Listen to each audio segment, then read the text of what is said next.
En Algérie, le premier tour des élections législatives de 1991 annonce une victoire des islamistes du Front islamique du salut, le FIS.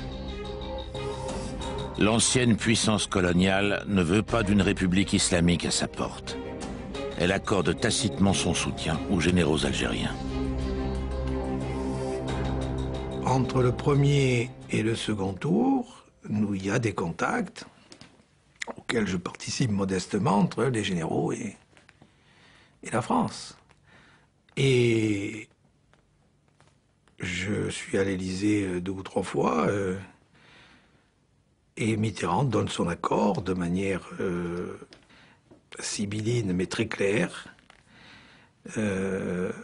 Pas de manière formelle, mais très claire, donne son accord pour que le deuxième tour n'ait pas lieu. Les généraux algériens annulent le second tour et font leur coup d'État en janvier 1992. La France n'a pas tenté de les dissuader.